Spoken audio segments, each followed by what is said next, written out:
বিএনপির মনোনয়ন তালিকায় নেই চমক। কুষ্টিয়া আসনে স্বপ্নভঙ্গ অভিনেত্রীর। দলীয় সিদ্ধান্তে নাম নেই আলোচিত এই অভিনেত্রীর। রাজপথের কর্মীদেরই প্রাধান্য দিল বিএনপি। বিনোদন ডেস্ক। ত্রয়োদশ জাতীয় সংসদের সংরক্ষিত নারী আসনে মনোনয়ন পাওয়ার বিষয়ে শতভাগ আশাবাদী থাকলেও শেষ পর্যন্ত হতাশ হতে হল ছোট পর্দার জনপ্রিয় অভিনেত্রী রুকাইয়া জাহান চমককে। কুষ্টিয়া এলাকা থেকে সংরক্ষিত আসনের জন্য বিএনপির দলীয় মনোনয়নপত্র সংগ্রহ করলেও চূড়ান্ত তালিকায় তার নাম আসেনি।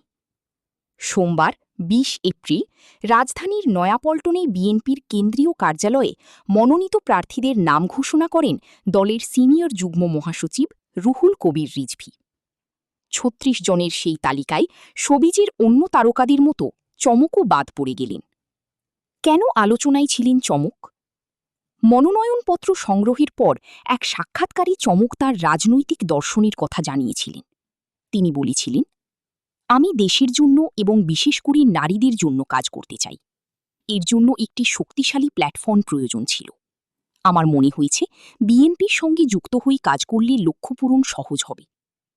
নিজের মনোনয়নের ব্যাপারে শতভাগ আশাবাদী থাকলেও দল শেষ পর্যন্ত গ্ল্যামারের চেয়ে রাজপথের দীর্ঘদিনের ত্যাগী ও সক্রিয় নেত্রীদের উপরই ভরসা রেখেছে। নেটিজেনদের প্রশ্ন ও কৌতূহল। রুকাইয়া জাহান চমকের জন্ম বরিশালে এবং বেড়ে ওঠা ও পড়াশোনা ঢাকায় হলেও তিনি কুষ্টিয়া জেলা থেকে কেন মনোনয়ন চেয়েছিলেন তা নিয়ে নেটিজেনদের মধ্যে বেশ কৌতূহল সৃষ্টি হয়েছিল।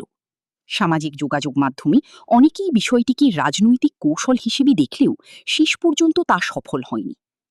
অভিনয় থেকে রাজনীতির পথে। ২০১৭ সালে মিস ওয়ার্ল্ড বাংলাদেশ প্রতিযোগিতায় দ্বিতীয় রানার আপ হয়ে মিডিয়াতে পা রাখেন চমক।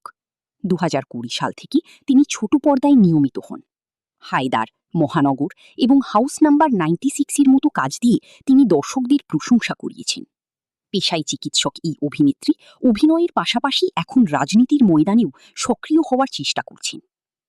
মনোনয়ন না পেলেও চমক জানিয়েছিলেন যে দলের যে কোনো সিদ্ধান্ত তিনি ইতিবাচকভাবেই গ্রহণ করবেন। এখন দেখার বিষয়, সংসদীয় রাজনীতিতে ঠান না পেলেও ভবিষ্যতে সাংগঠনিক রাজনীতিতে তাকে কোনো ভূমিকায় দেখা যায় কিনা।